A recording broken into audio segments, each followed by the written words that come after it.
InsyaAllah kita mula dengan Ummul Quran Al-Fatihah. A'udzubillahi minasyaitanirrajim. Bismillahirrahmanirrahim.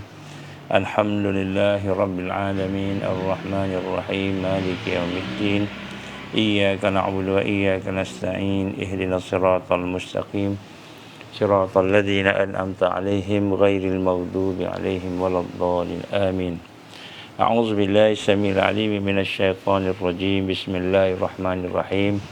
Innal hamdalillah nahmaduhu wa nasta'inuhu wa nastahdi wa nastaghfiruh wa na'udzu billahi min shururi anfusina wa min sayyiati a'malina may yahdihillahu fala mudilla lahu wa may yudlil fala hadiya lahu asyhadu an la ilaha illallah wahdahu la syarika lahu wa asyhadu anna muhammadan abduhu wa rasuluh qala rabbi shrah li sadri wa yassir li amri wa hlul 'uqdatam min lisani yafqahu qawli rabbi zidni ilman amma ba'. Assalamualaikum warahmatullahi wabarakatuh. Alhamdulillah.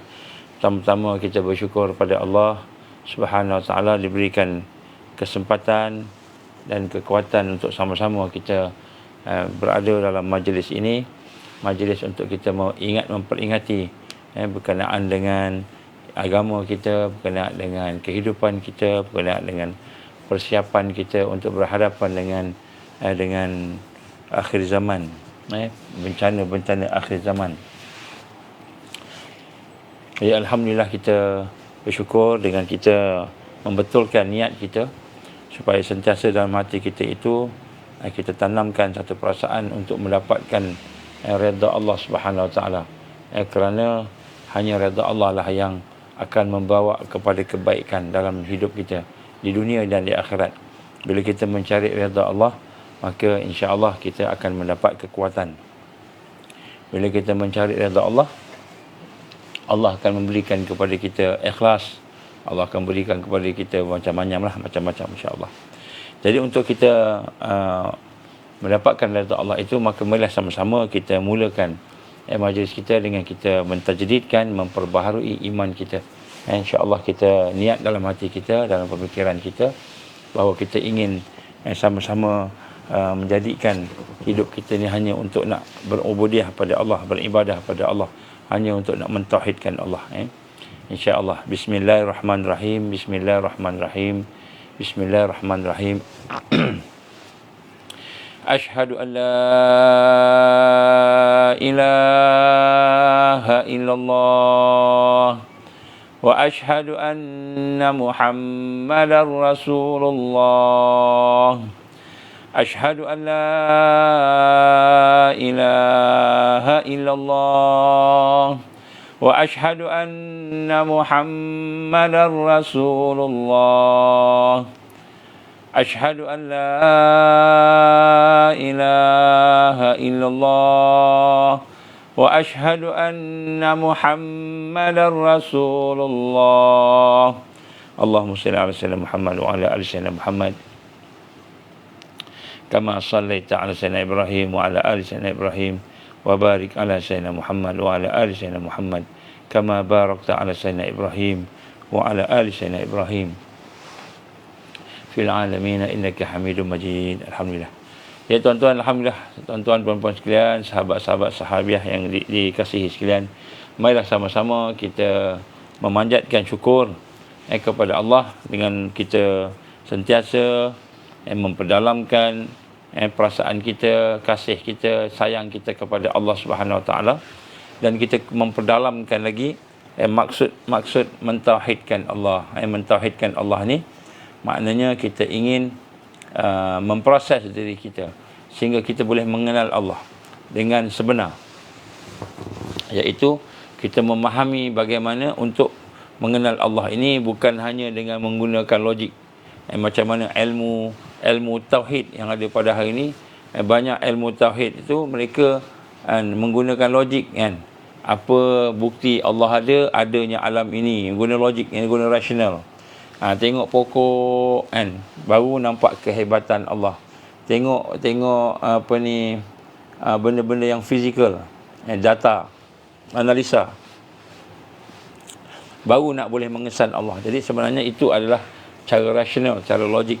Yang mana cara logik ini tidak akan sampai kepada Allah Subhanahu wa taala. Dia mengenal Allah, dia bukan bermula dengan logik. Logik ini baru nak kita kata orang-orang yang budak-budak boleh lah tapi untuk kita di peringkat orang yang dewasa ni, orang yang sepatutnya dah beriman, dah ada Islam ini, maka mengenal Allah hendaklah bermula dengan hati yang bersih, hati yang dibersihkan, jiwa yang dibersihkan, dan kemudian pemikiran yang dibersihkan. Kita kata bersihkan semua sekali kehidupan kita ini dengan kebaikan. Maka dari situlah kita baru boleh mengenal Allah. Kalau tidak, kita jadi macam iblis. Iblis dia kenal Allah, tapi dia menentang Allah. Dia menentang Allah walaupun dia kenal Allah. Iblis. Jadi sebab itulah insya-Allah kita nak mulakan kenal Allah ini dengan kita mentauhidkan Allah Subhanahu wa taala. Apa maksud mentauhidkan? Mengesakan Allah. Yang pertama perbuatannya. Yang kedua sifatnya, namanya. Yang ketiga zatnya. Jadi bagaimana kita nak mentauhidkan Allah ini, cubalah tengok pada kuliah-kuliah kita yang lepas insya-Allah. Baik. Jadi pada hari ini kita akan sambung bagaimana cara-cara, amalan-amalan, jalan-jalan yang boleh untuk kita membina kekuatan untuk mendapatkan kebangkitan di akhir zaman, yang mana kita akan berhadapan dengan kesusahan demi kesusahan.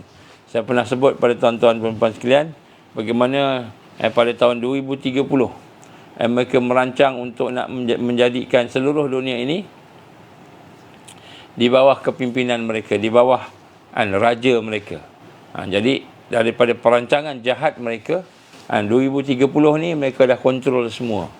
Dipanggil totalitarian. Total, secara total. Dan apabila dia merancang 2030 ni dikontrol semua, maknanya tuan-tuan, secara umumnya mereka merancang 2030 ni Islam yang sebenar dah tak ada dah. Islam yang hakiki, yang sebenar dah tak ada. Yang ada, kalau ada pun Islam ni dia bercampur-campur. Bercampur-campur. Islam dengan agama lain bersama-sama. Ini maknanya 2030 dia dah plan dah macam itu dah. Untuk mencapai yang itu, maka dia mesti menguasai 2027. 2027, maka dia akan mula menggunakan draconian law. Kalau kita sebut Akta 342 ni draconian law. Akta 342 ni ialah akta yang boleh menyebabkan berlaku banyak penyelewengan. Sekiranya tidak berhati-hati pindaan-pindaan yang baru ni yang ditangguh oleh PM. PM tangguh. Dia bukan batalkan, ditangguh kan. Jadi nak sebut sini kan, dia akan jadi draconian undang-undang yang luar daripada batasan kemanusiaan, luar daripada logik akal, memaksa. Jadi tahun 2027 mereka rancang untuk menghabiskan kuasa-kuasa yang lain melainkan kuasa dia. 2030 dia total control. Oleh itu 2025, 2024 mereka akan mula menguasai kehidupan. 2024 dia akan mula menguasai kehidupan. Ini saya sebut perancangan jahat mereka. Jadi saya cuma beritahu dia punya isi lah, dia punya fakta dan sebagainya. Kita dah cerita banyak panjang lebar lepas. Jadi 2024, 2025 mereka nak kontrol dari sudut mula memaksa. Mula memaksa. Sama ada dia memaksa atau terpaksa. Kita ni dipaksa ataupun terpaksa. Macam mana kita terpaksa? Apabila berlakunya berbagai huru-hara yang mereka mereka timbulkan. Sepertinya peperangan, seperti pada sudut bencana alam dan sebagainya. 2027. Begitu juga dengan One World Monetary System. One World Monetary System. Sistem keuangan dunia yang satu. Maknanya satu aja. Tak ada dah ringgit Malaysia, Amerika dolar, Singapore dolar, Jordanian dinar, dah tak ada dah. Yang ada hanya satu saja. Kan? Dia panggil standard SDR. Dia akan satu. Jadi 2027 mereka nak paksa semua orang ikut sistem ekonomi dia. Dia nak paksa semua orang ikut sistem sistem agama dia. Paksa semua orang ikut sistem sosialnya. Ikut sistem sistem apa namanya dipanggil alam sekitar. 2024 mereka akan mula menguasai ekonomi dan bagaimana cara hidup. Ini 2024. Jadi tuan-tuan dan puan, kita ada lebih kurang 2 tahun tak sampai untuk kita cuba melihat diri kita, kehidupan kita, untuk melihat solusi-solusi yang apa yang sepatutnya kita lakukan. Dan insya-Allah kami ada bincang tentang solusi-solusi ini, tetapi secara khusus secara khusus mereka tertutuplah. Tapi bagi mereka yang berminat, dia boleh datang, dia bincang dalam perbincangan tu. Tapi kita takkan ceritalah dalam FB ni. FB ni kita cerita yang umum-umum aja, yang umum-umum saja. So yang detailnya nak buat apa sebagainya, kita ada buat program-program melalui Cyber Circle CC yang telah kita buat. Dan insya-Allah pada hujung minggu ni ada program. Siapa yang berminat, terutama CC, saya minta tolong join. Siapa yang tidak pernah pergi lagi, Tamrin 1 dan 2. Baik. Jadi untuk kita membina kekuatan itu, kita perlu pada perbincangan khusus. Perbincangan tentang perancangan-perancangan apa yang sepatutnya. Macam mana nak menghadapi dengan Central Bank Digital Currency. Central Bank CB DC. Central Bank Digital Currency. Macam mana nak berhadapan. Bank negara kita nak ambil dah. Nak jadikan Central Bank Digital Currency. Nak jadikan digital currency ni dalam bentuk bank negara. Tak ada dah ringgit depan ni. Jadi 2024 ni akan kita lihat tak ada ringgit. RM2 tak ada dah. Jadi ini antara benda yang perkara yang mereka sedang rancang dan mereka sedang berlaku pun dalam kehidupan yang ada. Maka banyak benda lah yang nak kena buat ni. Banyak benda nak kena buat. Tapi apa yang kita nak bincang pada hari ini ialah bagaimana kita ingin membina kekuatan diri kita.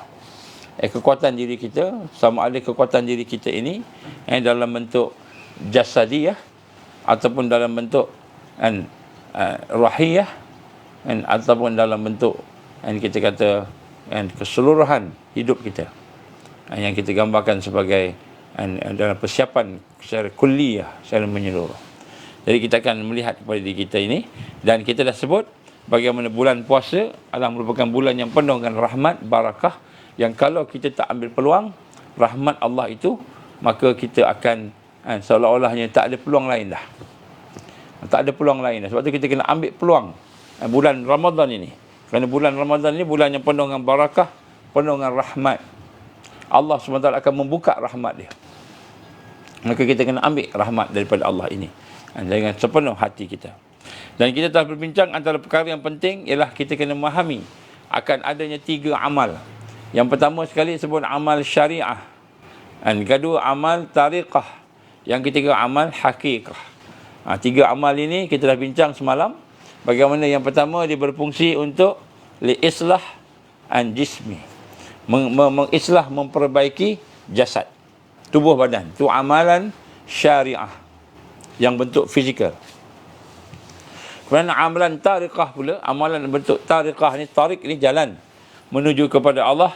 Kita berbincang dia berfungsi untuk membetulkan, memperbaiki, memperelokkan qalbi kita, hati kita. Dan kemudian amalan hakikah itu untuk memperbaiki arwah, roh kita. Kita dah bincangkan semalam kena itu, dan insya-Allah pada hari ini kita akan sambung. Bertiga amalan itu, maka apakah dia inti kepada amalan-amalan tersebut, yang insya-Allah mudah-mudahan bila kita faham akan asas pokok inti kepada amalan-amalan tersebut, maka sudah tentulah insya-Allah kita akan dapat mengambil bekalan daripada amalan itu untuk membina kekuatan. Kalau tidak, kita tak bina kekuatan. Kita ingat biasa je. Kita ingat kita sembahyang cukup dah. Puasa cukup dah. Kita baca-baca Quran okey dah. Rupanya di dalam kita membaca Al-Quran, dalam kita berpuasa, dalam kita bersolat, dalam kita melakukan amalan-amalan soleh tadi, kita mesti ada zat dipanggil. Zat itu bekalan. Zat ala tariqul hayah. Ataupun atas jalan-jalan kehidupan. Zat ini bekalan. Bekalan di atas jalan kehidupan. Maka daripada amal-amal itu maka kita akan melihat bahawa amal-amal yang ada itu dia ada fungsi yang tersendiri. Yang pertama sekali, amal syariat. Amal yang berbentuk syariat. Apa maksud syariat ni? Apa yang Allah telah taklifkan, Allah turunkan kepada kita. Pada kita dalam bentuk perintahnya. Perintah taat atau perintah larang. Yang pertama perintah taat, contohnya Allah suruh kita solat, puasa. Wa aqimis salah, Allah perintah, dan dirikanlah solat. Wa atauz zakah, dan kamu keluarkan zakat. Kemudian Allah gambarkan juga dengan Ramadan, kena puasa. Ya ayyuhallazina amanu kutiba alaikumus syiyam, wahai orang-orang beriman, diwajibkan di atas kamu berpuasa. Jadi amalan syariat ni amalan yang diwajibkan, amalan yang disunnahkan, ataupun amalan yang makruh dan haram. Jadi itu amalan-amalan yang kita tengok, dan kita nak tengok pada yang dapat pahala lah, yang baik, yang wajib dan yang sunnah. Maka amalan syariah ini fungsinya ialah untuk liislah, kita nak mengislah jasad kita, jawarih. Kita nak mengislah jasad kita. Maka untuk kita mendapatkan supaya amalan yang kita buat itu benar-benar membina kekuatan jasad kita, maka hendaklah kita kembali kepada 3 pokok asas untuk amal tersebut. Jadi untuk amal syariat ni mesti ada 3 pokok asas ni. Bila ada 3 pokok asas ni, barulah insya-Allah kita akan menuju kepada kekuatan. Kekuatan apa? Kekuatan kepada hati kita, amal. Yang kedua, tariqah. Kekuatan kepada arwah kita, roh kita, amalan hakikah. Jadi kita nak bina kekuatan ni mesti ada, kan, kita beramal. Beramal ni semualah yang Allah perintah kita kena buat. Allah perintah tutup aurat, kita tutup aurat. Allah perintah makan yang halal, Allah suruh kita makan halal, kita makan yang halal. Allah suruh kita berbaik-baik, berukhuwah, mengeratkan silaturahim, jangan memutuskan silaturahim, eratkan silaturahim. Kita kena mengeratkan silaturahim dan sebagainya. Maka amal-amal syariat semua kita kena buat. Maka untuk kita menjadikan amal itu boleh berfungsi, maka kita kena kembali kepada 3 pokok yang asas kepada amalan syariat ni, inti dia. Yang mana apabila 3 perkara ini ada, maka amal syariat yang kita lakukan itu akan memberi kesan kepada pembinaan akhlak dan kekuatan mukmin. Baru boleh kesan. Baru boleh kesan. Kalau tidak, kita buat amalan tu, tak ada apa-apa, sia je. Ataupun dapat pahala lah, kalau Allah nak bagi pahala, kan. Tapi kesan dalam membina kebangkitan untuk berhadapan dengan kita kata bencana alam, bencana kehidupan, ujian dan fitnah akhir zaman. Maka 3 perkara inilah insya-Allah menjadi asas. Sebenarnya banyaklah perkara yang kita nak capai dalam amalan syariat, tapi 3 perkara ni wajib. Kena ada juga, kena buat. Kita kena fokus kepada 3 perkara ni. Yang pertama sekali, kan, inti kepada amalan syariah ialah at-taubah. At-taubah. Yang pertama, kita kena membersihkan diri kita daripada kekotoran-kekotoran maksiat. Jadi yang pertama sekali, amalan syariat ni, maknanya kita sembahyang, kita puasa, kita berbuat baik, apa sahaja yang kita lakukan. Nombor 1, intinya kita melakukan amalan itu ialah dalam rangka untuk nak membersihkan diri kita. At-taubah. Maknanya kalau kita sembahyang, tapi kita tak rasa kita berdosa, dan kita tak rasa kita ada dosa, dan kita tak rasa kita nak bertaubat pada Allah, maka sembahyang tu dia tak ada kekuatan. Taubah ni maknanya kembali kepada Allah. Kembali kepada Allah, itu taubat. Jadi maknanya dalam segala amalan-amalan kita, nombor 1 mestilah ada perasaan dalam hati kita bahawa apa sahaja yang kita lakukan mestilah dalam rangka untuk kembali kepada Allah Subhanahu wa ta'ala, untuk kita membersihkan diri kita.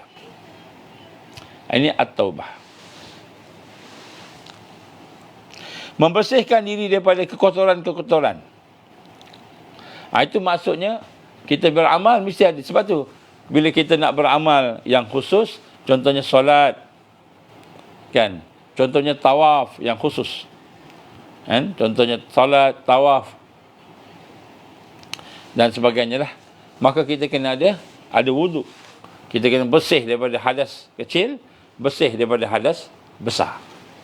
Jadi yang pertama sekali, tuan-tuan dan puan, amalan syariat itu dia akan berfungsi untuk membina kekuatan. Nombor satu, apabila ada at-taubah, bertaubat di dalamnya. Maknanya tak guna kita semayang tapi kita bersama dengan kekotoran. Kita tak bersihkan pun syirik kita, tak guna. Jadi akan jadi sembahyang yang lalai, alpa dan sebagainya.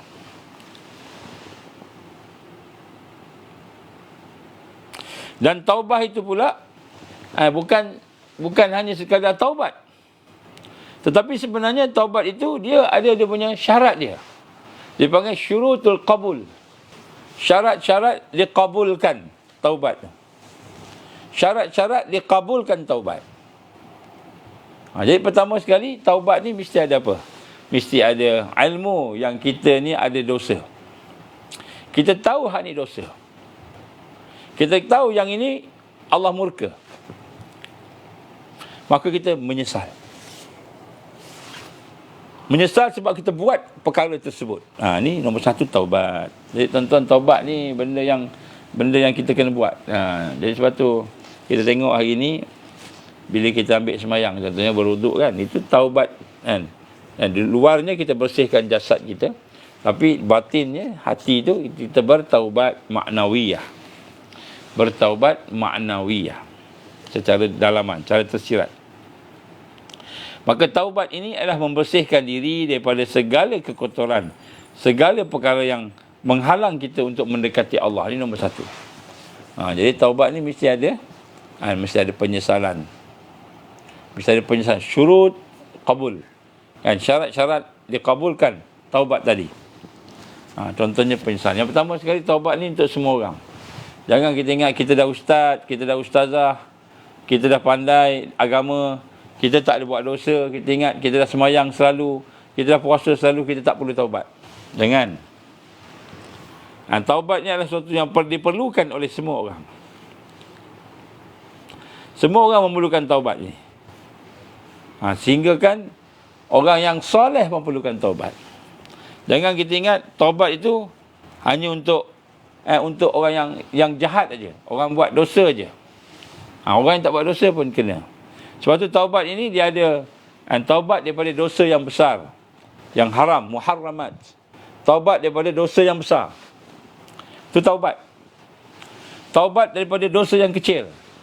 Dosa kecil pun kena taubat juga. Jangan kita ingat dosa kecil tak payah taubat. Dosa kecil pun kena taubat. Kemudian taubat dalam benda-benda yang makruh. Kita buat benda makruh yang Allah benci, yang Allah tak suka pun kena bertaubat juga. Kemudian taubat dari sudut khilaful aula, iaitu kita melakukan sesuatu yang tidak prioriti. Benda yang sia-sia pun taubat. Main game pun kena taubat tak? Main game kena taubat. Kena taubat. Jadi taubat ni ialah asas kepada amalan syariat yang pertama sekali. Semua orang wajib bertaubat. Sama ada dia yang orang yang berilmu, ustaz, ustazah, hakim, qadi, mufti, semua kena bertaubat. Ataupun orang-orang biasa, orang-orang yang mungkin kita nampak buat dosa dan sebagainya. Jadi taubat ini merupakan satu perkara yang diwajibkan kepada semua orang, bukan hanya untuk orang yang berdosa, yang nampak berdosa, yang nampak buat zalim sahaja. Orang yang biasa tak ada apa-apa pun kena bertaubat. Jadi sebab itulah tuan-tuan, yang pertama sekali kita nak sebut amalan syariat ini intinya adalah at-taubah. Jadi sebab itu bila kita solat, kita bukan sekadar solat, tapi kita nak bersihkan dosa kita. Sebab itu kita dah solat dah. Assalamualaikum warahmatullahi. Assalamualaikum warahmatullahi. Kita dah solat dah. dah beri salam dah, contohnya, dah habis. Apa perkataan pertama yang kita sebut? Astaghfirullahalazim. Astaghfirullahalazim. Astaghfirullahalazim. Jadi, perkataan pertama kita sebut selepas kita solat ialah, kan, selepas kita beri salam, pertama, salam kedua ialah bertaubat, istighfar. Itu diajar oleh Allah Subhanahu Wa Taala. Dan jadi jangan kita beranggapan bahawa taubat itu untuk hanya orang-orang yang berdosa sahaja. Semua orang wajib bertaubat. Dan kena taubat tiap-tiap hari. Tiap-tiap hari. Sama ada taubat daripada dosa yang besar ataupun dosa-dosa yang kecil. Kita kena bertaubat. Kena bertaubat, insya-Allah. Jadi sebab tu yang pertama sekali, tuan-tuan, dalam amalan kita sebenarnya lah untuk kita nak bertaubat. Dan apabila kita meningkat, maka taubat kita pun akan meningkat. Meningkat sama. Yang kecil, yang makruh, yang haram, ataupun yang khilaful aula, yang merupakan miss up priority.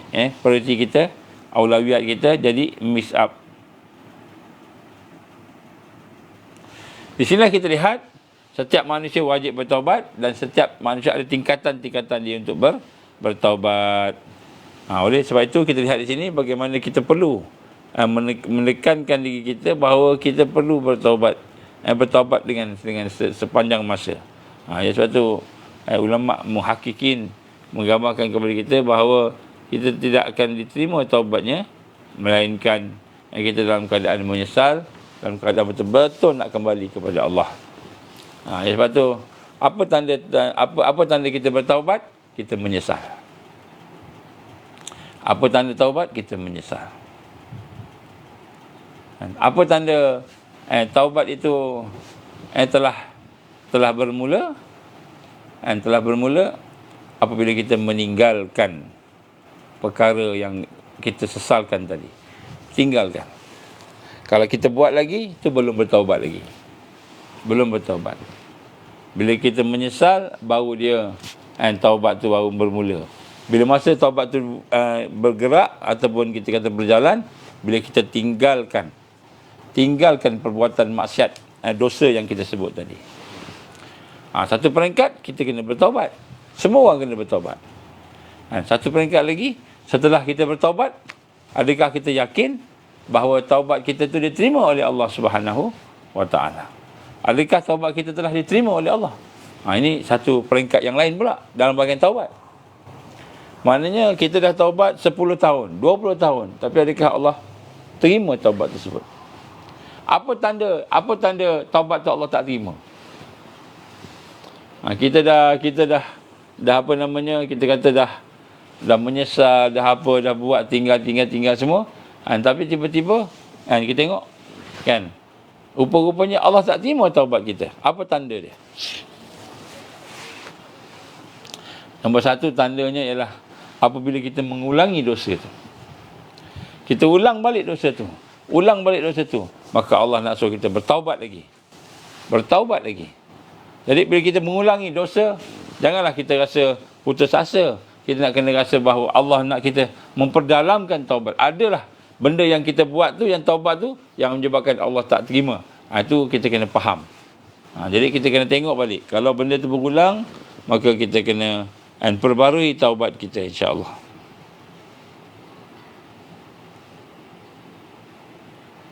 Jadi di sini kita lihat bagaimana amal syariah nombor satu ialah at-taubah. Inti dia. Bila kita semayang, bila kita puasa, bila kita baca Quran, kita buat apa sahaja amalan tadi, nombor satu intinya ialah kita bertaubat. Bertaubat. Kerana bertaubat itulah yang merupakan asas kepada amalan syariah yang pertama.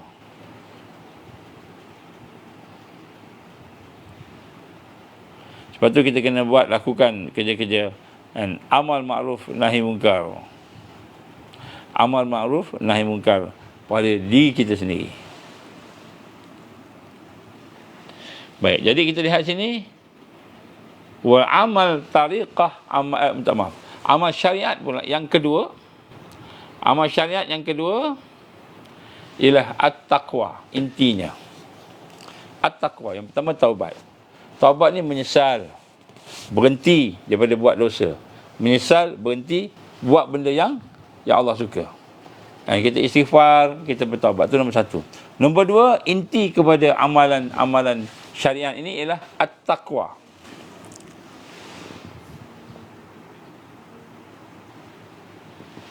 So, apa makna takwa ni pula? Takwa ni maknanya bila kita beramal, maka tak cukup amalan itu, mesti kita berhati-hati dalam hidup kita. Supaya kita tidak mengulangi dosa kita. Tercebur dalam kelemahan. Kelemahan orang awam. Orang-orang biasa ni banyak lemah. Kita pun sama dengan dia. Lemah juga. Maka yang kedua ialah at-taqwa. Taqwa ni maknanya kita memelihara diri kita untuk kekal dalam taat. Dan memelihara diri kita untuk tinggalkan maksiat. Jadi ini dua ni. Beramal dengan taat. Kemudian kita meninggalkan benda-benda yang mungkar, maksiat. Itu takwa. Maka di sinilah kita lihat takwa itu adalah merupakan satu kekuatan kepada amal syariat. Jadi sebab tu tak cukup sekadar kita boleh semayang, tapi kita tidak dapat menjaga mata kita, menjaga telinga, hidung kita, menjaga mulut kita, menjaga sekalian yang ada dalam rangka takwa kepada Allah. Kerana kalau tidak ada takwa, dia tidak akan ada kebangkitan amalan tadi.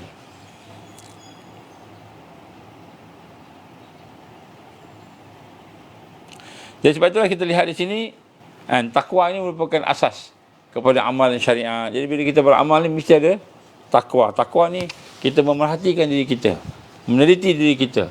Kalau ada benda yang Allah tak suka, kita tinggalkan.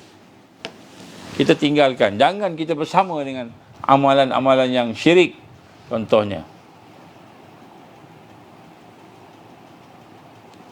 Jadi kita lihat di sini adalah at-taqwa.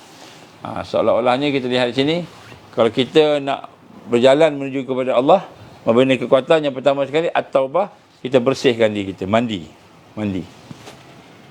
Jadi at-taqwa ni apa pula? Taqwa ni kita pakaikan diri kita dengan pakaian-pakaian yang soleh. Maksudnya amalan yang soleh itu adalah taqwa. Bila kita melakukan amalan soleh itu, maka itulah taqwa. Jadi kita kena tengok balik dalam hidup kita. Tidak hanya sekadar kita semayang, tapi kita masih melihat benda yang haram, mendengar benda yang haram. Jadi kita tengok balik. Inti kepada syariat ialah at-taqwa nombor 2. Nombor 3, inti kepada amalan-amalan yang kita lakukan yang banyak di dalam syariat tadi, sembahyang, puasa, sebagainya. Inti yang ketiga yang kita kena buat ialah istiqamah. Kena istiqamah.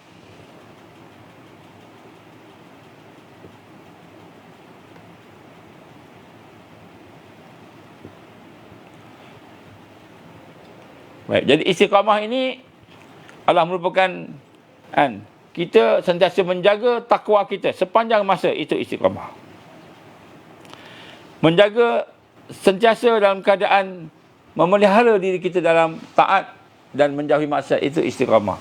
Jadi tuan-tuan perempuan, kita tengok dalam amalan kita ni, baru ada kebangkitan. Apa kebangkitan?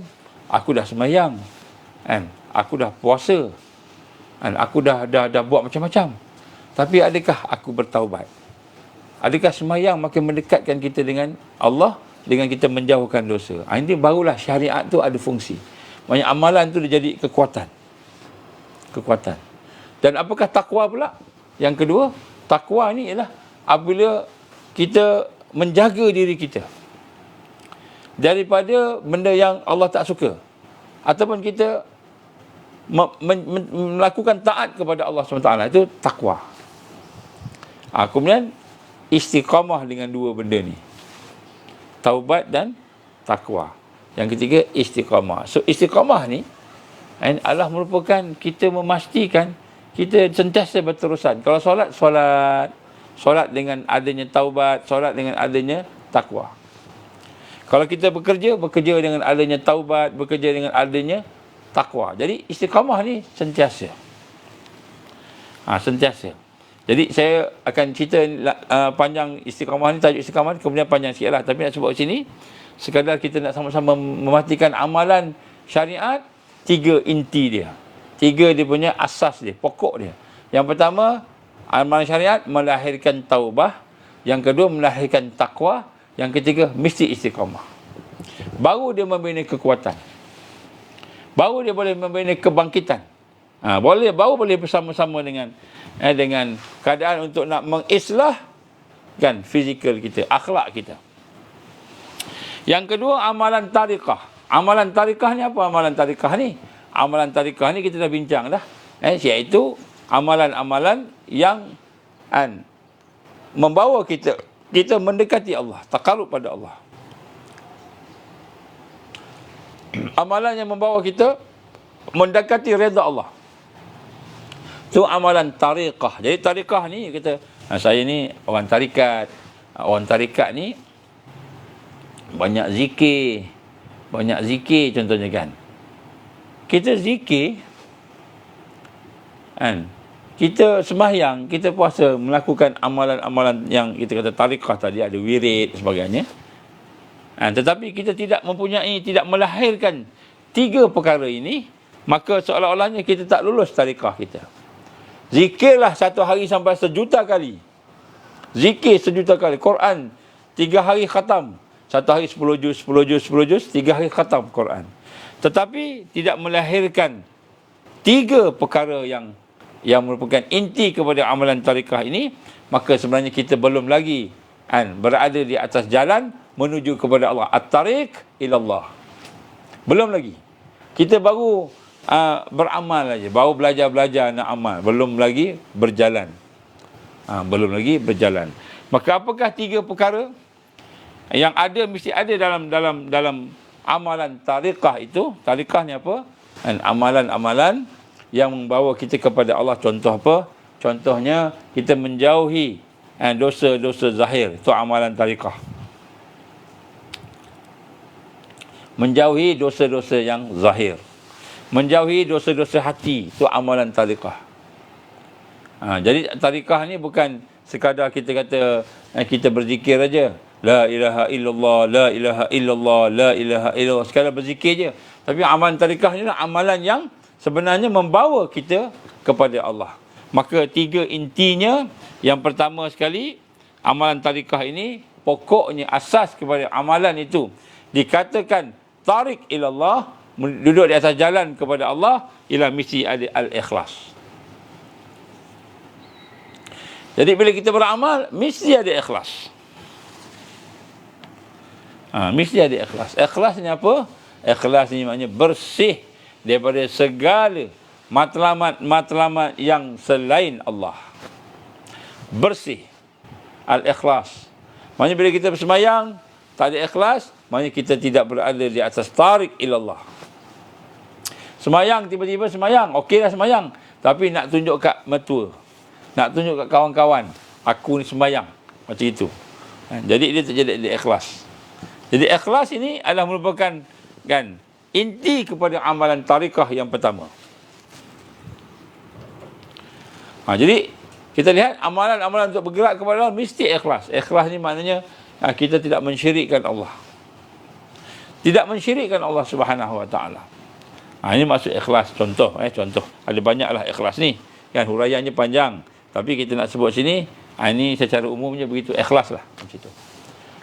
Wa ma umiru illa liya'budullah mukhlishina lahu-ddin. Tidaklah aku perintahkan kepada kamu melainkan supaya kamu ni berubudiah kepada aku, beribadah kepada aku dengan memurnikan, membersihkan ibadah tersebut supaya benar-benar ikhlas kerana Allah. Jadi maknanya tuan-tuan, kalau kita ada amalan-amalan tarikat, tarikat apa pun tak apalah, kita kata saya ni ada tarikat, ada guru, ada sanad, ada sebagainya, tapi tidak membina ikhlas, maka sesungguhnya kita punya amalan itu tak sampai pada Allah. Ikhlasnya pula dia ada peringkat-peringkat, tapi tak apalah, kita nak pergi detail yang ikhlas, kita akan pergi kemudian. Tapi nak sebut sini ikhlas yang pertama sekali. Yang kedua, amalan tarikah ini intinya ialah as-siddiq. Benar, berlaku jujur. Benar.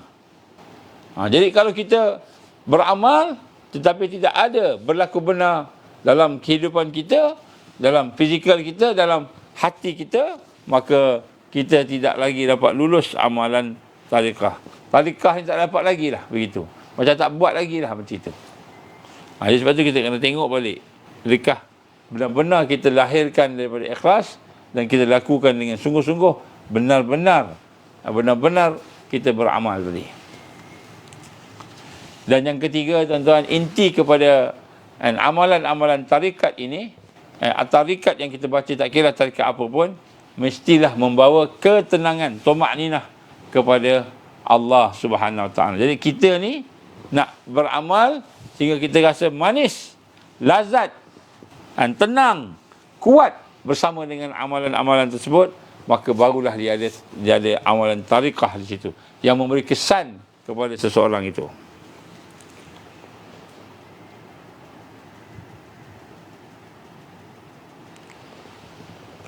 Jadi amalan-amalan yang tarikah ini intinya al-ikhlas, yang kedua ialah berlaku benar, siddiq.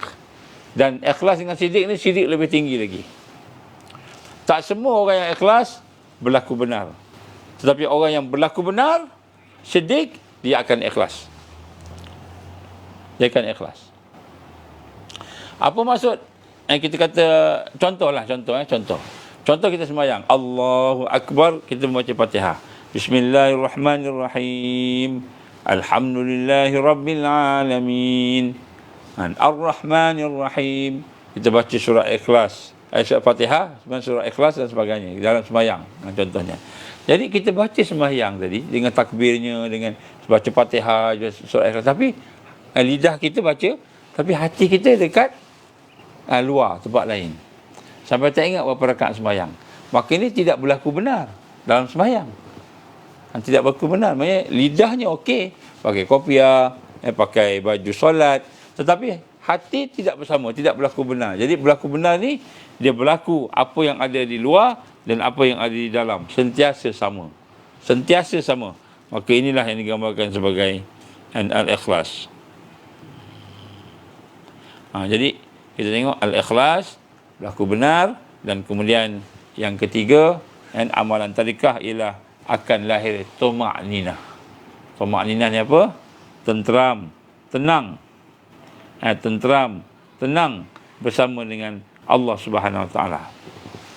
Jadi rupa-rupanya, tuan-tuan, bila kita beramal ni, kalau kita takat sembahyang, puasa sebagainya, rupa-rupanya kalau kita ikut sungguh-sungguh lah adabnya, akhlaknya, kita lalui benar-benar prosesnya, maka kita akan mencapai satu kekuatan, iaitu tumakninah. Kita akan ada ketenangan. Ketenangan. Jadi contohnya orang-orang yang keluar tabligh, contohnya keluar tabligh kan, keluar tabligh dia pergi ke masjid. Bila pergi ke masjid 3 hari, seminggu, 40 hari contohnya kan, 4 bulan dan sebagainya. Jadi bila dia berada di suasana masjid, duduk suasana, ada zikir, ada sembahyang, ada Quran, dia rasa tenang hati dia. Jadi sebenarnya tarikah itu amalannya bukan ikhlas sahaja, bukan benar saja, jujur saja, siddiq, tetapi dia mesti ada ketenangan ketika dia melakukan atau selepas melakukan amalan tersebut. Jadi tumakninah ini adalah inti kepada amalan tarikah yang ketiga. Jadi tumakninah inilah yang sebenarnya memberikan kekuatan. Kalau amalan syariat yang memberi kekuatan tadi itu apa? Kan kita sebut tadi, yang pertama sekali ialah dia bertaubat. Yang kedua dia bertakwa. Yang ketiga istiqamah. Istiqamah ni kekuatan dalam amalan syariat.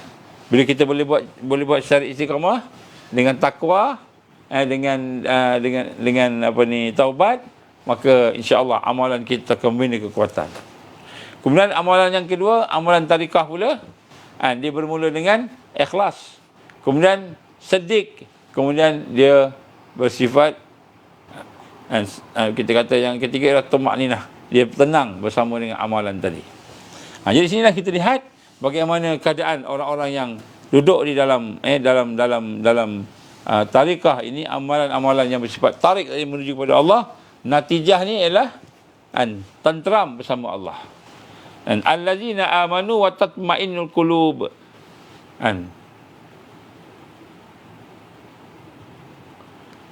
Allazina amanu wa tatma'innul qulubuhum bi zikrillah. Ala wa inna zikru. Ala bi zikrillah tatma'innul qulub. Jadi Allah gambarkan dalam Quran bagaimana orang-orang beriman itu dan mereka menjadi tenang hati mereka dengan Allah Subhanahu Wa Taala. Dan bila berzikir, maka tenanglah hati mereka.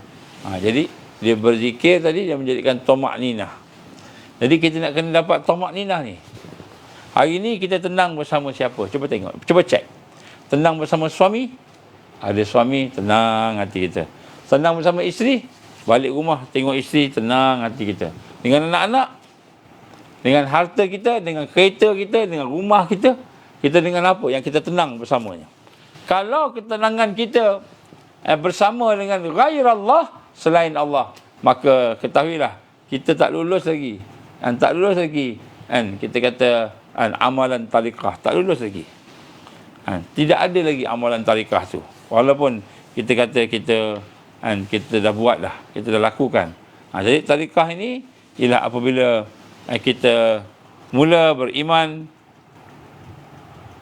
mula kita rasa tentram hati kita dengan Allah, mula kita rasa tenang dalam mengingati Allah. Jadi ingat Allah ni tak jadi beban. Sembahyang ni tak jadi beban. Puasa tak jadi beban. Kenapa? Kerana kita melakukannya itu kerana Allah Subhanahu Wa Taala. Jadi ini satu benda yang penting dalam amalan tarikah. Jadi tarikah ni apa tuan-tuan? Tarikah ni ialah ada 3 inti dalam amalan tarikah. Yang pertama sekali ialah al-ikhlas, maksudnya hati kita perlu kita tengok ikhlas. Yang kedua, hati kita itu mesti ada takwa. Minta maaf. Siddiq. Siddiq. Yang ketiga ialah tomak ninah. Takwa tadi yang syariat. Jadi tomak ninah ni kekuatan. Bila kita dah mula tenang, zikir pada Allah tenang, solat tenang, kita gelisah kan, sebab kan ada masalah, ada apa sebagainya, tetapi bila kita ingat Allah, hati jadi tenang. So tenang ini, sedik ini, tomak ninah inilah merupakan kekuatan kepada amal tarikah. Amal tarikah ni diberi ketenangan. Tenang bersama apa? Bukan tenang bersama manusia, tenang bersama Allah. Allazina amanu wa tatma'innul qulubuhum bi zikrillah, ala bi zikrillah tatma'innul qulub. Orang-orang beriman itu mereka menjadi tenang dalam hatinya dengan zikrullah, dan sesungguhnya hanya dengan zikrullah itulah hati akan jadi tenang. Jadi kita lihat di sini perkara yang ketiga, iaitu amalan-amalan tarikah. Tak kira kita tarikah apa, mesti membina kekuatan, ketenangan kita bersama dengan Allah Subhanahu Wa Taala. Jadi orang-orang yang duduk dalam tarikah itu ialah orang-orang yang beriman dan kemudian tentram hatinya bila dia mengingati Allah Subhanahu Wa Taala. Jadi maknanya orang yang dah lulus amalan tarikah ini ialah orang yang dah dapat dah. Yang pertama sekali dia ikhlas, yang kedua dia sedik, yang ketiga dia tomak ninah, dia tenang bersama Allah Subhanahu Wa Taala. Jadi apabila dia tenang bersama Allah Subhanahu Wa Taala, maka dia akan jadi rasa apa? Rasa seronok, rasa rindu dengan Allah Subhanahu Wa Taala. Sebab tu tuan-tuan, saya nak sebut kat sini satu perkara lah. Ini tajuk lain sikit, tapi saya nak bacakan cerita tentang hadis ni. Bagaimana Nabi menggambarkan kepada kita tentang anak Adam ini, yang mana mereka mempunyai kekuatan.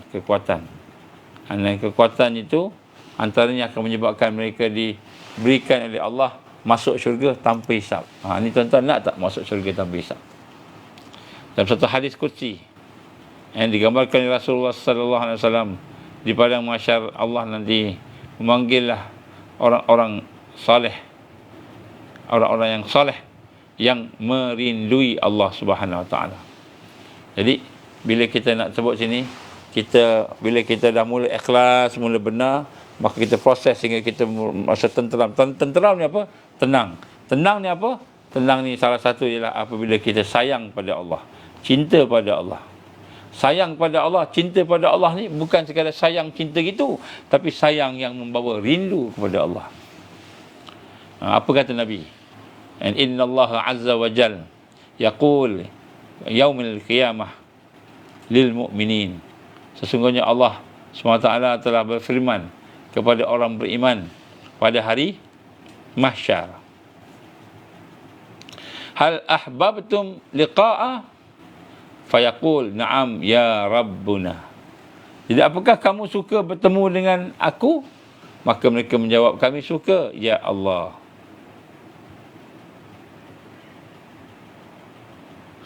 Jadi kemudian Allah bertanya lagi, kenapa kamu suka dengan aku? Kenapa suka nak jumpa dengan dia? Maka orang beriman menjawab, kami sangat suka untuk bertemu denganmu ya Allah. Seronok nak jumpa Allah. Tetapi kami berharapkan kemaafanmu, keampunanmu ya Allah. Maka Allah pun berfirman, pada hari ini aku wajibkan keampunanku untuk kamu semua. Jadi ini secara ringkas nak sebut kat sini bagaimana sebenarnya apabila kita telah mula mempunyai satu perasaan tenang bersama Allah, maka sudah tentulah kita akan rindu dengan Allah. Rindu dengan Allah. Ini orang yang tariqah. Maknanya contohnya sekarang ni kan, kita dah mula baca, ada orang dah mula baca maksurat, ada orang dah mula baca Quran, ada orang dah mula baca zikir-zikir. Jadi bila kita mula baca, mula mengamalkan amalan-amalan, kita kata amalan-amalan yang ada tu, jadi yang tariknya itu, yang pertama kita semakin ikhlas, kita semakin berlaku benar, sedik. Kemudian yang ketiga, kita rasa tenang dengan Allah. Tenang dengan Allah. Jadi tandanya tenang dengan Allah. Dan tenang dengan Allah ni macam mana tenang dengan Allah? Tenang dengan Allah ni sudah tentulah dia dekat dengan Allah SWT. Dia rasa apa? Dia rasa sayang pada Allah. Sebab itu tuan-tuan, rahmat Allah, pada petang ni kita nak timbulkan satu perasaan. Kita nak sayang Allah. Nak sayang Allah.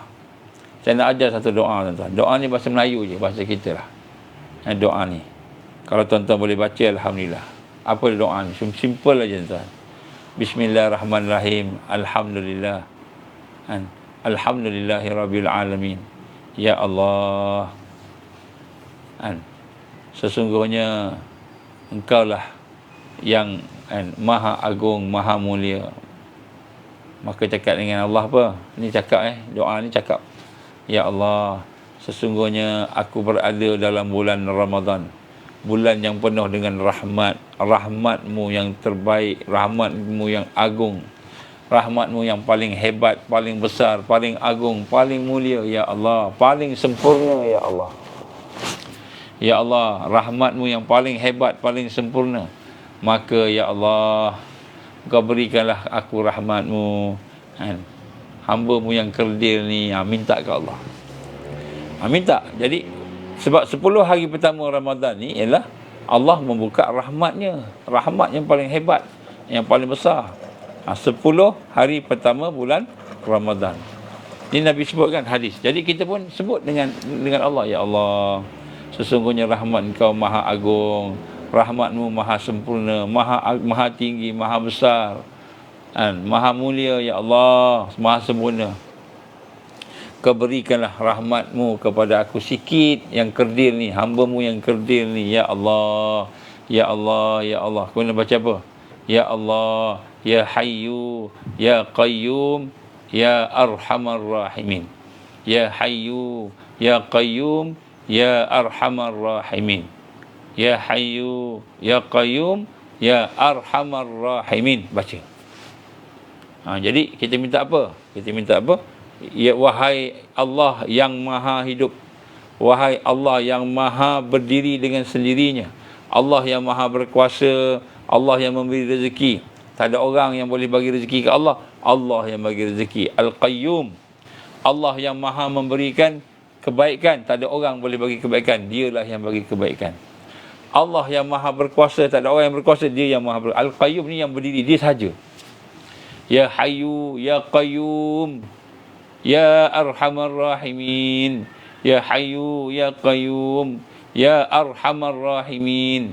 Baca banyak kali, zikir-zikirkan sampai terdoa, ya Allah bagilah aku rahmat. Kemudian minta apa? Minta perkara yang pasti baik. Contohnya apa? Ya Allah berikanlah hidayah kepada aku, ya Allah. Contohnya yang pasti baik, hidayah. Yang pasti baik, ya Allah berilah iman kepada aku, ya Allah. Hidupkanlah basirah aku, ya Allah. Minta ke Allah, hidupkan basirah aku supaya aku boleh melihatmu, musyahadah padamu, ya Allah. Minta pada Allah. Sebutlah, Ya Hayyu Ya Qayyum Ya Arhamar Rahimin, Ya Hayyu Ya Qayyum Ya Arhamar Rahimin. Ni bulan Ramadan 10 yang awal. Minta, Ya Allah Ya Hayyu Ya Qayyum Ya Arhamar Rahimin, jadikanlah hati aku ni hati yang lembut untuk mencintaimu, ya Allah. Minta Allah supaya kita, hati kita yang bersih, boleh cinta Allah. Hati kita kotor, sebab tu Allah tak bagi. Kita rasa sayang kat dia kan. Minta ke Allah, sehingga kita akan rasa nikmat Allah datang, melimpah-limpah datang. Rahmat Allah tu kan membawa nikmat yang mendatang. Kita minta kat dia. Ya Hayyu Ya Qayyum Ya Arhamar Rahimin, Ya Hayyu Ya Qayyum Ya Arhamar Rahimin, Ya Hayyu Ya Qayyum Ya Arhamar Rahimin. Minta, ya Allah. Jadi sehingga akhirnya apa? Allahu Akbar, kita akan rasa sayang ke Allah. Minta, ya Allah bagi aku sayang ke Engkau, ya Allah. Hati aku kotor, hati aku rosak, hati aku sakit, hati aku mati. Minta ke Allah. Ni rahmat Allah ni dalam bulan Ramadan ni. Kemudian selepas tu kita minta apa kat dia? Ya Allah, kan? Aku rindu kat Engkau, ya Allah. Kan? Cakap, minta ke Allah. Aku rindu kat Engkau, ya Allah. Kan? Maka apabila kita sudah mula sayang pada Allah, rindu pada Allah, maka barulah kita akan tenang dengan beramal. Bila kita tenang beramal, maka barulah kita kita tahu kita ada amalan tariqah. Amalan tariqah ni mesti melahirkan ketenangan, tamak-ninah. Tamak-ninah ni tenang bersama Allah, tenteram bersama Allah. Maka apabila kita telah tenang bersama Allah, walaupun kita berkumpul dengan manusia kawan-kawan kita semua bersama-sama, tapi bila hati kita tenang kerana Allah tadi, bersama Allah tadi, maka hati kita akan jadi sentiasa mencari Allah. Kita akan sebut, Ya Hayyu Ya Qayyum Ya Dzal Jalali wal Ikram, Ya Hayyu Ya Qayyum. Kita akan sebut nama Allah, Allah, la ilaha illallah, kita akan sebut.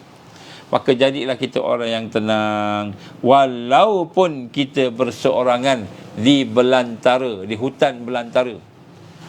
Jadi sebenarnya amalan tariqah yang kita buat ni, maksurat, Quran, manzil, zikir-zikir kita, wirid-wirid kita, sembahyang kita, puasa kita, amalan syariat ni, yang di dalamnya ada amalan tariqah ni. Tariqah ni kita sebut semalam, tariqah tadi.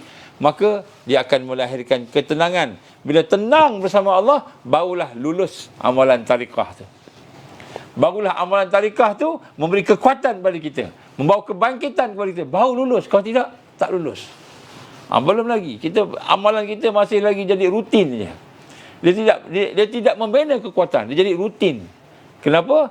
Tidak membawa ketenangan bersama Allah tadi. Tak tenang bersama Allah. Jadi sebab tu kita nak kena tengok balik 3 benda ni. Kalau ada kat kita, alhamdulillah. Yang pertama, ikhlas, meningkat ikhlasnya. Ikhlas kita makin lama makin meningkat. Bukan lagi kita beribadah kerana nak dapat syurga, bukan lagi kerana nak takutkan neraka. Kerana Allah semata-mata. Kemudian selepas tu, siddiq, berlaku benar, jujur, dalam dan luar sama, jujur. Yang ketiga ialah tamak-ninah. Bila kita telah mendapatkan tamak-ninah, maknanya kita tenang, tenteram bersama Allah, maka alhamdulillah amalan tariqah kita itu dah berfungsi. Jadi untuk berfungsi ni, saya nak minta tuan-tuan cubalah amalkan ni. 10 yang awal ni, kita hari ke berapa puasa ni? Hari keempat. Hari keempat ke kelima? Kita puasa kan? Hari keempat. Jadi kita kata Ahad, Isnin, Selasa, Rabu, hari keempat kan?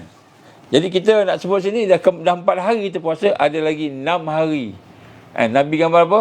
10 hari pertama Allah memberi rahmat kepada hamba-Nya. Ada 6 hari lagi ni, banyakkan sebut Ya Hayyu Ya Qayyum Ya Arhamar Rahimin, Ya Hayyu Ya Qayyum Ya Arhamar Rahimin. Wahai Allah yang Maha Hidup, wahai Allah yang berdiri dengan sendiri, kan, wahai Allah Ar-Rahman Ar-Rahim. Kita minta rahmat pada Allah, minta rahmat pada Allah. Kemudian lepas tu bila dah baca lama-lama kan, baca dengan lidah, baca dengan hati. Lepas tu kita pun minta ke Allah. Apa nak minta? Saya ajar doa ni tuan-tuan. Buat ni. Ya Allah, rahmat-Mu maha agung, rahmat-Mu maha besar, rahmat-Mu maha sempurna, rahmat-Mu maha mulia.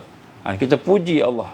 Memang rahmat Allah ni maha hebat, maha mulia. Itu rahmat Allah ni kan beyond kita punya pemikiran kita. Minta keluar, ya Allah, rahmat-Mu yang hebat, rahmat-Mu yang besar, rahmat-Mu yang mulia. Ya Allah, Engkaulah yang Engkaulah Ar-Rahman Ar-Rahim. Ya Allah, Engkau berilah rahmat pada aku, ya Allah, yang kerdil ni. Apa dia? Minta ke Allah. Apa dia? Ya Allah, jadikanlah hati aku ni tenteram dengan-Mu, ya Allah. Jadikan aku ikhlas pada-Mu, ya Allah. Jadikan aku berlaku benar, sidik pada-Mu, ya Allah. Minta. Minta kepada Allah. Ya Allah, izinkanlah aku bangun malam untuk sembahyang. Izinkanlah aku untuk khusyuk dalam sembahyang. Minta. Minta rahmat Allah ni. Ni bulan Ramadan ni. Ini amalan tariqah. Dia maknanya bila kita dah mula rasa tenang bersama Allah, maka pada ketika itu kita ada kekuatan. Kekuatan kita zikir rasa tenang, kita sembahyang rasa tenang, kita baca Quran rasa tenang. Ini kekuatan. Walaupun kita duduk di dalam hutan belantara seorang-seorang, tidak ada ketakutan pada kita, tidak ada kerisauan, tidak ada kegelisahan. Kerana apa? Kita sudah tenang bersama Allah. Tenang bersama Allah. Ini inti kepada amalan tariqah. Jadi sebab tu yang kita katakan zikrullah, kita katakan wirid, semua yang kita kata amalan tadi, kita nak meninggalkan yang haram, meninggalkan dosa. Kita minta ke Allah. Apa minta ke Allah? Ya Allah, sesungguhnya rahmat-Mu maha agung. Ya Allah, rahmat-Mu maha besar. Ya Allah, rahmat-Mu maha sempurna. Ya Allah, maha tinggi rahmat-Mu. Ya Allah, maha hebat. Ya Allah, rahmat-Mu Kau berilah kepada hamba-Mu yang kerdil ni. Ya Allah, aku nak tinggalkan dosa. Kau timbulkanlah perasaan benci pada aku. Kau mudahkanlah kepada aku ni untuk meninggalkan dosa-dosa tadi. Minta ke Allah. Siapa yang nak berhenti rokok, minta ke Allah. Ini rahmat Allah ni. Allah tengah buka bagi rahmat ni. Minta. Siapa yang ada sihir, kena sihir. Ya Hayyu Ya Qayyum Ya Arhamar Rahimin. Ya Hayyu Ya Qayyum Ya Arhamar Rahimin. Ataupun Ya Hayyu Ya Qayyum Bi Rahmatika Astaghis. Boleh juga. Ya Hayyu Ya Qayyum Bi Rahmatika Astaghis. Ini semua kalimah-kalimah mustajab doa. Kita menyebut nama Allah. Ya Hayyu Ya Qayyum Bi Rahmatika Astaghis. Ya Allah yang maha hidup, ya Allah yang maha berdiri dengan sendiri, yang maha berkuasa. Bi rahmatik, Engkau rahmatilah aku, Engkau lindungilah aku, Engkau berilah aku kebaikan, perlindungan. Ya Hayyu Ya Qayyum Bi Rahmatika Astaghis. Baca. Bacalah 100 kali ke, kan 1000 kali ke. Lepas tu mintalah ke Allah. Ni 10 Ramadan yang pertama ni rahmat. Minta ke Allah. Nak apa? Jangan minta dunia. Jangan minta sesuatu yang tak pasti baik. Minta yang pasti baik. Minta yang pasti baik. Amalkan. Kalau boleh kita jadikan zikir kita. Kalau kita tak tahu nak minta apa, terlalu banyak benda yang kita nak, yang kita tak tahu sakitnya, sihirnya, maka baca sahaja. Ya Hayyu Ya Qayyum Bi Rahmatika Astaghis. Ya Hayyu Ya Qayyum Bi Rahmatika Astaghis. Jangan minta apa-apa. Baca tu je. Maka Allah akan penuhi keperluan kita. Apa yang kita perlukan, Allah akan penuhi. Ini rahmat Allah ni, rahmat Allah. Kalau kita nak baca untuk keluarga kita sekali, niatkan untuk keluarga kita, isteri kita, suami kita, anak-anak kita, kan, mak ayah kita dalam kubur, yang dah meninggal. Ya Hayyu, Ya Qayyum. Bukan Ya Hayyum, Ya Qayyum, bukan. Ya Hayyu, Ya Qayyum, birahmatika nastaghis, nas nun. Bukan as tu aku. Nas ni kami, nahnu, kami. Nastaghis, maksudnya dalam hati kita tu niatkan sekali. Yang kita baca ni, kita hadiahkan, kita sedekahkan kepada mak ayah kita, kita sedekahkan kepada keluarga kita, kita sedekahkan kepada orang-orang tua kita yang dah meninggal dunia. Jadi bulan Ramadan ni bulan 10 yang awal. Baca doa ni. Baca ni. Kita bertawasul dengan nama Allah. Ya Hayyu Ya Qayyum birahmatika nastaghis. Ya Hayyu Ya Qayyum birahmatika nastaghis. Baca banyak-banyak. 1000 kali pun bagus. Dapat 1000 kali, ada 6 hari lagi kita. Ada 6 hari lagi ni ada hari keempat, 6 hari lagi baca. Sehingga sampai satu peringkat kita rasa tenang pada Allah. Ini amalan tariqah, dia punya inti dia ikhlas, siddiq dan tuma'ninah. Tenang. Tenang. Ini amalan yang disebut at-tariq ila Allah, amalan yang akan membawa kepada Allah Subhanahu wa taala. Ini tariqah. Ini tariqah. Maksudnya hati kita akan dibaiki. Kalau kita rasa kita ada sihir, ada orang sihir kita kan, bacalah. Inilah masanya. Ramadan ni baca. Sakit kat mana? Sakit kat sini. Sakit kat sini. Ni bulan Ramadan ni 10 yang pertama ni, Ya Hayyu Ya Qayyum birahmatika nastaghis. Ya Hayyu Ya Qayyum birahmatika nastaghis. Hati kita kata, Ya Allah tolonglah, ni sakit ni, Ya Allah sihir ni, Ya Allah sihir. Kita baca. Baca ulang-ulang. Tak apa, ulang-ulang tak ada masalah. Ini semua zikrullah. Tapi yang penting kita kena faham bahawa masa untuk membaca inilah masa yang terbaik, sebab ini masa bulan Ramadan. Saya sendiri pun baca. Allah SWT mengilhamkan kepada kita baca Ya Hayyu Ya Qayyum Ya Arhamar Rahimin. Ya Hayyu Ya Qayyum Ya Arhamar Rahimin. Baca dalam hati kita. Baca je. Jadi dalam hati kita minta rahmat Allah. Minta rahmat Allah. Apa rahmat Allah tu? Kalau kita ada khusus spesifik, cakaplah, mintalah, tak apa. Tapi jangan minta dunia sahaja. Kalau nak minta dunia, Ya Allah rahmatilah aku dengan rezeki yang banyak kan. Contohnya kan, Ya Hayyu Ya Qayyum birahmatika nastaghis. Ya Allah, merayu kat dia, malam-malam ni merayu kat dia. Ya Allah Ya Razzaq. Ya Allah Ya Razzaq Zul Quwwatil Matin, urzuqni rizqan halalan tayyiba wasi'ah. Minta ke Allah.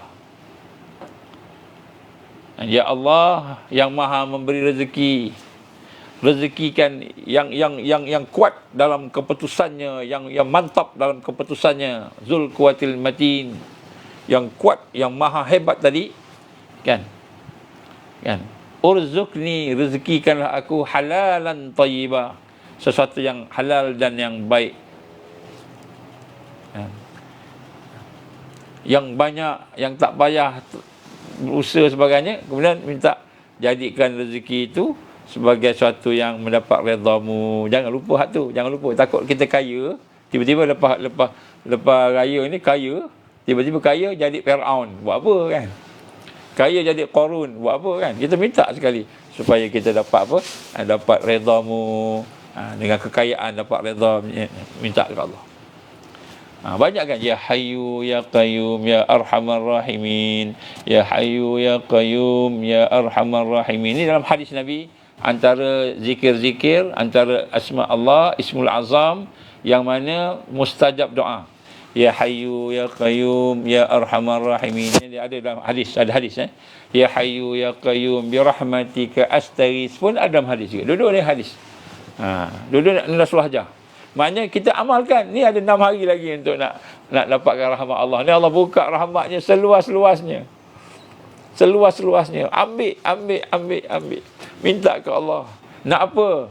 Minta ke Allah. Tapi kalau yang terbaiknya, jangan minta banyak-banyak. Kenapa? Malu kita ke Allah. Yang pertama. Yang kedua, kita minta tak mestinya baik untuk kita. Tapi kita minta sesuatu yang apa? Yang kita nak Allah bagi. Allah bagi. Kalau kita pergi jumpa orang kaya, orang tu sayang kat kita kan? Orang tu sayang kat kita kan? Kemudian dia berkata, pada hari ini, hari jadi aku, bersempena hari jadi aku, maka engkau mintalah apa yang kau nak minta. Kan? Maka kita kata, wahai saudara yang baik hati, yang pemurah, biiznillah, kata-kata kan? Berilah aku kereta sebiji. Aku nak jalan susah, tak ada kereta. Minta kereta kat dia. Maka dia kata, nak kereta ke? Ya, kereta. Kereta. Dia pun bagi kereta. Bagi nak kereta apa? Nak bagi kereta XRV, CRV kata kan? CRV bagi. Dapatlah CRV. Tapi sebenarnya dia nak bagi kita lebih daripada tu. Dia sayang kat kita, dan dia kaya, dan dia murah hati, nak bagi lebih daripada tu. Kan? Jadi orang yang cerdik, dia kata apa? Wahai kan, saudara-saudara sekalian, anak-anakku, katakan, pada hari ini, hari adik ayah nak bagi hadiah. Apa nak minta? Kan? Maka dia akan kata, wahai ayahanda yang bijaksana, ayahanda yang pemurah hati, saya serahkan kepada ayahanda. Apakah yang ayahanda nak bagi? Ayahanda kata apa? Aku bagi engkau sebidang tanah 10 ekar, yang atasnya tu ada, atas tanah itu ada rumah-rumah sewa dan sebagainya. Nak tak? Nak kita minta CRV je, kita minta kereta je. Sebenarnya nak bagi rumah, nak bagi tanah, ada income lagi. Jadi kita dengan Allah Subhanahu Wa Taala, adab kita ni lebih baik kita jangan minta sangat-sangat. Mintalah juga boleh, nak minta boleh, tapi jangan kita minta banyak-banyak. Tiba-tiba ya, sebenarnya Allah rahmatnya lebih besar daripada permintaan kita tu. Ya, sebab tu kita minta aja, ya hayyu ya qayyum bi rahmatika nastaghis, ya hayyu ya qayyum bi rahmatika astaghis. Minta, zikirkan dia, ya hayyu ya qayyum ya arhamar rahimin, ya hayyu ya qayyum ya arhamar rahimin. Baca banyak dalam hati sampai dia jadi apa? Jadi malakah. Malakah ni apa? Darah daging kita. Jadi tak kita bertafa'ul ni sebati. Sebati dengan kita punya apa? Kita punya apa ni, darah daging kita. Minta. Jangan lupa minta yang baik-baik. Jangan minta yang mengarut-mengarut kan. Jadi inti kepada amalan tariqah ni, kita nak rasa kita sedang berjalan menuju kepada Allah. Berjalan menuju kepada Allah, dan setiap kali yang berjalan menuju kepada Allah tu, kita semakin tenang bersama Allah. Bukan tenang bersama suami, bukan tenang bersama anak-anak, tapi tenang bersama Allah. Jadi kita nak kena rasa, sebab kalau kita sayang kepada manusia, sayang kepada harta dunia, dia akan menjadikan kita sedih. Tapi kita sayang ke Allah, Allah akan menjadikan kita tenang. Baik. Kemudian amalan hakikah sikit lagi. Amalan hakikah ni macam mana? Amalan hakikah ni kita tahu guna fungsi amalan hakikah ini ialah untuk kita memperbaiki roh kita, Amalan hakikah tadi. Roh yang baik itu dia akan mengenal Allah. Roh yang baik ialah dia kenal Allah. Maka apakah inti amalan hakikah? Yang amalan yang boleh membawa kepada kekuatan. Hakikat. Amalan hakikat yang membawa kepada kekuatan, ada 3 inti amalan hakikat ini. Yang pertama sekali ialah muraqabah. Jadi bila kita beramal zahir, syariat, beramal tariqat, berjalan menuju kepada Allah, amalan hakikat, kita merasai muraqabah. Muraqabatullah, kita merasai dekat dengan Allah. Dekat dengan Allah. Jadi amalan hakikat ini, apa maksud amalan hakikat ini? Amalan yang memperbaiki roh. Arwah, roh kita. Apakah roh yang baik? roh yang baik ialah roh yang kenal Allah. Maka apakah inti amalan hakikah? Ada 3. Yang pertama sekali ialah muraqabah. Kita merasakan diri kita ni selalu diawasi oleh Allah. Allah sentiasa tengok kita. Allah sentiasa perhati kita. Allah sentiasa mendengar yang kita cakap-cakap, yang kita bisik-bisik. Allah sentiasa mengetahui yang kita rahsiakan. Yang kita rahsiakan, Allah tahu semua. Dalamnya, luarnya. Ini amalan hakikah. Yang pertama, intinya ialah kita nak muraqabatullah. Kita nak mendekati Allah Subhanahu Wa Taala. Maka sebab itulah orang yang mempunyai amalan hakikah dengan inti yang pertama, pokok asas yang pertama hakikah ini, iaitu dia semakin dekat dengan Allah Subhanahu Wa Taala, maka dia akan rasa di mana pun dia berada, dia sentiasa diperhatikan oleh Allah. Allah sedang memerhatikan aku. Allah mendengar apa yang aku bisik-bisik. Allah tahu apa yang aku rahsiakan. Allah Ar-Raqib, Allah Maha mengawasi apa yang ada pada kita. Maka orang yang begini, sudah tentulah dia tidak akan berani untuk melakukan perkara yang dimurkai oleh Allah. Kita hari ini, kita buat benda yang Allah tak suka. Main game lah, lalai lah, macam-macam kita buat benda yang tak suka ni, sebab hati kita tak rasa Allah memerhatikan kita. Allah mengawasi kita. Tak rasa, terputus daripada Allah Subhanahu Wa Taala, walaupun kita duduk zikir. Ya Hayyu Ya Qayyum birahmatika nastaghis. Ya Hayyu Ya Qayyum birahmatika nastaghis. Kita duduk baca, tapi hati kita terputus, tak rasa Allah memerhatikan kita. Jadi amalan hakikah ini ialah apabila yang pertama kita mula merasai Allah SWT mengawasi kita, dekat dengan kita, mendengar yang kita bisik-bisik dalam hati, mengetahui yang kita rahsiakan, melihat apa yang kita perbuat. Allah sentiasa mengawasi kita. Maka orang yang sentiasa merasai bahawa dirinya itu diawasi oleh Allah, maka orang itu akan lama-lama pada proses dia akan pergi kepada pokok hakikah, amalan hakikah yang kedua, iaitu dia akan diberi oleh Allah musyahadah. Jadi inti kepada amalan hakikah ini yang kedua ialah musyahadah. Dia pun menyaksikan Allah, dia melihat Allah dengan mata hati dia. Basirah dia mula hidup. Dia mula melihat keagungan Allah. Dia tengok pokok, tak nampak pokok je, dia nampak keagungan Allah. Ini maknanya bila sentiasa kita dalam keadaan muraqabah tadi, maka kita akan sampai kepada peringkat musyahadah disebut. Musyahadah ni, orang yang berada di atas jalan musyahadah, maknanya orang itu telah mula mengenali Allah. Hati dia melihat Allah. Hati dia merasai Allah dekat dengan dia. Kuasa Allah berkuasa. Hati dia boleh nampak Allah, musyahadah hati dia. Macam mana dia nak nampak hati dia? Hati dia melihat, ini perbuatan Allah, ni sifat Allah ni, ya Allah, sifat Engkau ni Ar-Rahman Ar-Rahim. Ya Allah, ni nama Engkau, ya Allah. Nama Engkau, ya Allah, Al-Quddus, Al-Malik. Engkau lah yang menguasai segalanya, Al-Malik. Hati dia boleh musyahadah, melihat Allah. Setiap perkara yang berlaku dalam kehidupan dia itu, dia melihat dengan mata hati dia.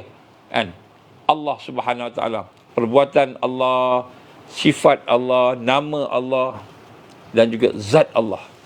Dan dia pun mentauhidkan Allah. Ini inti kedua, amalan hakikah. Maknanya amalan hakikah itu seseorang yang memahami akan hakikat tadi, maka dia akan mula menyaksikan keagungan Allah, kehebatan Allah, sehingga akhirnya dia semakin tunduk kepada Allah, semakin berabudiah pada Allah.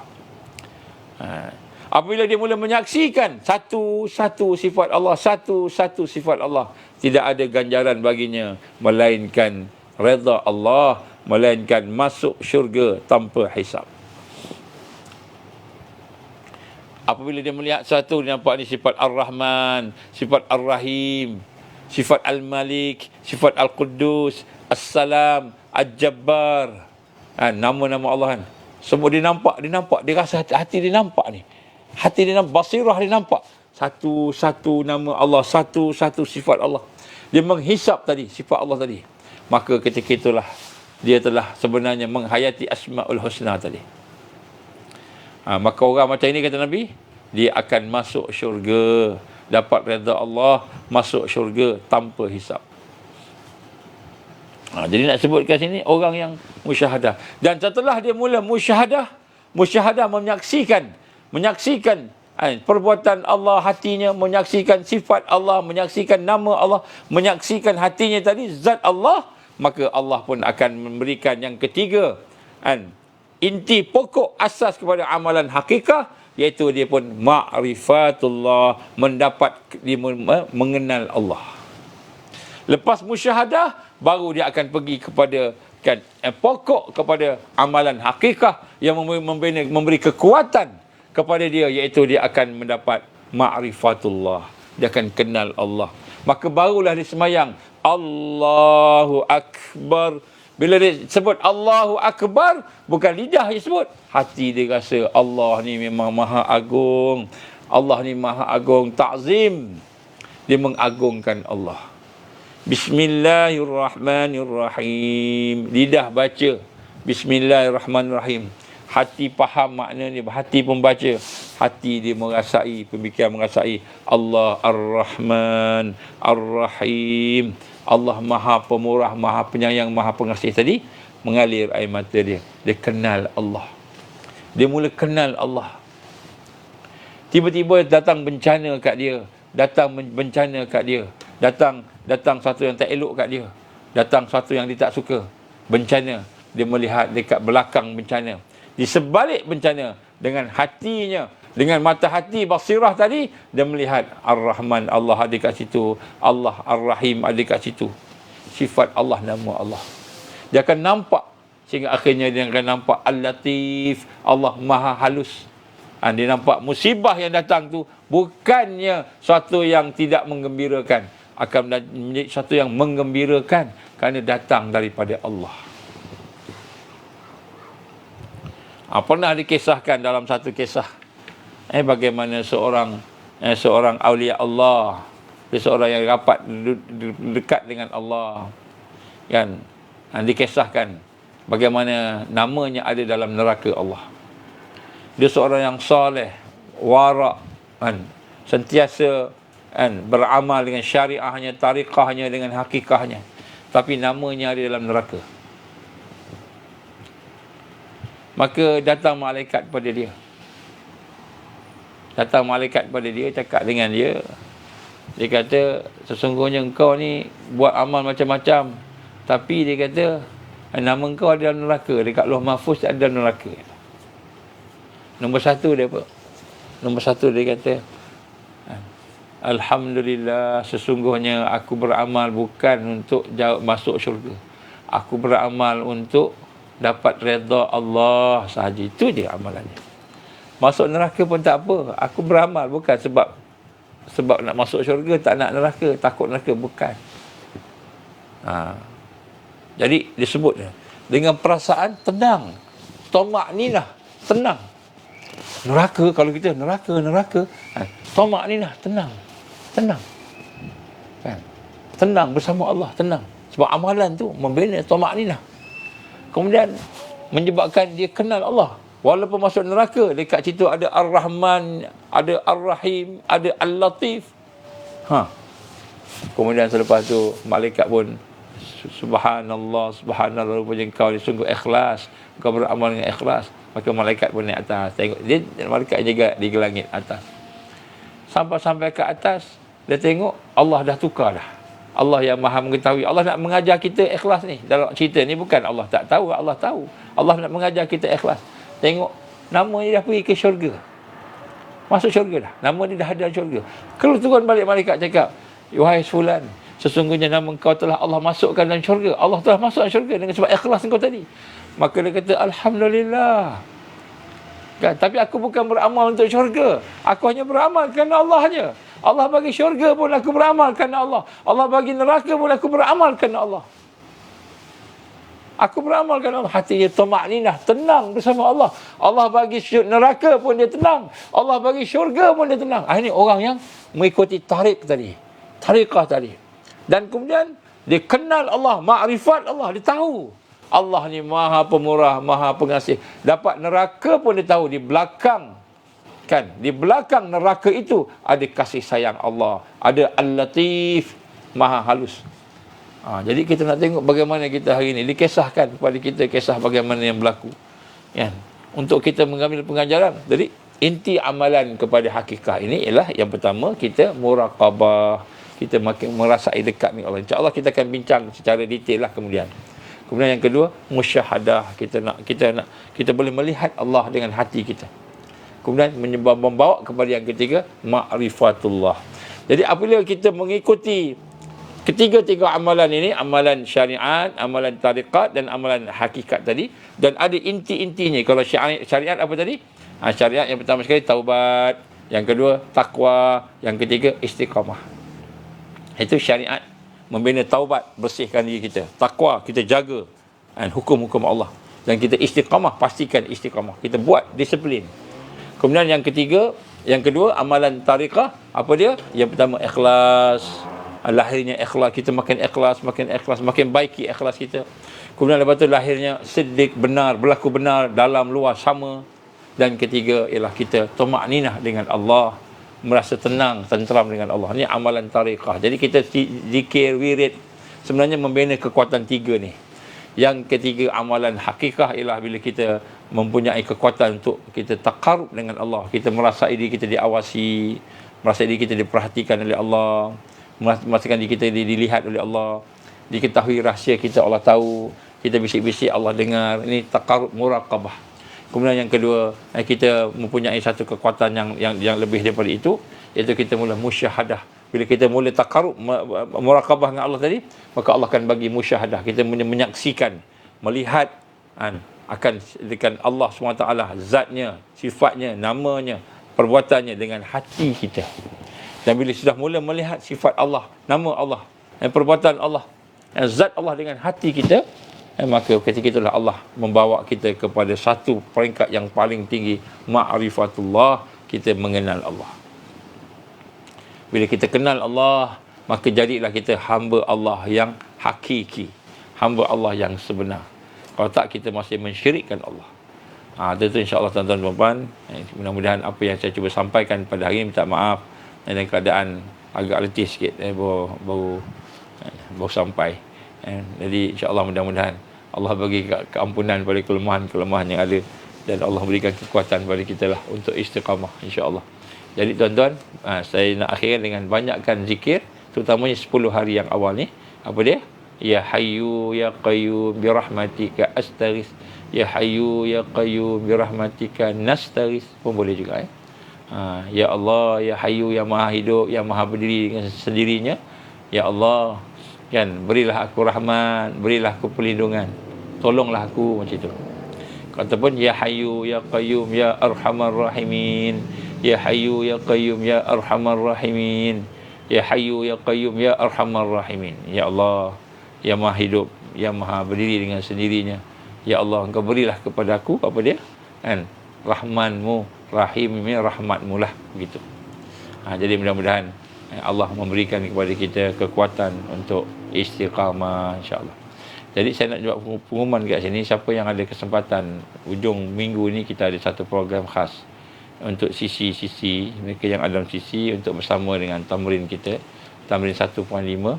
Siapa-siapa yang ada ke lapangan yang dah pergi pun tak apa nak pergi, kita buat di kawasan Pahang, cuba kontak di dalam Telegram. Yang dah pergi, sebab ada banyak benda juga saya nak cakap, benda yang terbaru lah, yang terkini. Jadi siapa yang ada ke lapangan tu, tak kira lah ada datang tak datang, jemput sekali lah. Sekarang ni masih ada tempat lagi, ada kekosongan lagi, insya-Allah boleh datang. Mudah-mudahan kita akan dapat bersama-sama, dan insya-Allah kita akan ada talqin syahadah sekali insya-Allah. Jadi bagi mereka yang rasa jauh, yang cubalah usahakan untuk pergi, kalau tak ada duit, kan, pakat-pakatlah dengan kawan-kawan sahabat-sahabat Taifah Mansurah tu, kan, pakat-pakatlah, kan, kapul ke apa ke, kan, Sebab kita tak tahu adakah kita boleh nak buat untuk masa akan datang. Yang kita nak sampaikan ni benda yang penting, insya-Allah. InsyaAllah. Baik, itulah sikit sebanyak. Mudah-mudahan Allah berikan kekuatan kepada kita, insya-Allah. Auzubillahi minasyaitonirrajim. Bismillahirrahmanirrahim. Alhamdulillahirabbil alamin wassalatu wassalamu ala asyrafil anbiya'i wal mursalin wa ala alihi washabbihi ajma'in. Allahumma innaka ta'lamu anna hadhihi al-qulub qad istamat ala mahabbatik wa taqat ala ta'atik wa tawahhajat ala da'watik wa ta'ahadat ala nusrati syariatik.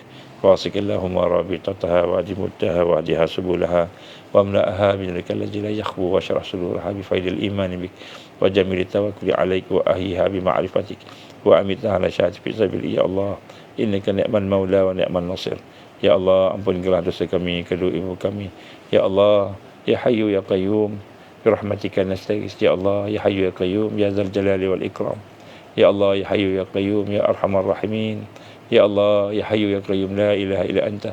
Antallah al-wahid al-ahad as-samad alladzi lam yalid wa lam yulad wa lam yakul lahu kufuwan ahad. Allahumma ja'alna minal mu'minina haqqan, Allahumma ja'alna minal muttaqina haqqan, Allahumma ja'alna minal muhsinina haqqan, Allahumma ja'alna minal muqarrabin, Allahumma ja'alna minal wasilin, Allahumma ja'alna minal arifin, Allahumma ja'alna minal muhibbin, Allahumma ja'alna minal siddiqin wasyuhada'i wassalihin, Allahumma ja'alna minal mahdiyin. ربنا أتمم لنا نورنا واغفر لنا إنك على كل شيء قدير. ربنا آتنا في الدنيا حسنة وفي الآخرة حسنة وقنا عذاب النار. وصلى الله على سيدنا محمد وعلى آله وصحبه وبارك وسلم. سبحان ربك رب العزة عما يصفون والسلام على المرسلين والحمد لله رب العالمين. سبحانك اللهم وبحمدك أشهد أن لا إله إلا أنت أستغفرك وأتوب إليك. بسم الله الرحمن الرحيم. والعصر إن الإنسان لفي خسر إلا الذين آمنوا وعملوا الصالحات وتواصوا بالحق وتواصوا بالصبر. وبالله التوفيق والهداية. Assalamualaikum warahmatullahi wabarakatuh.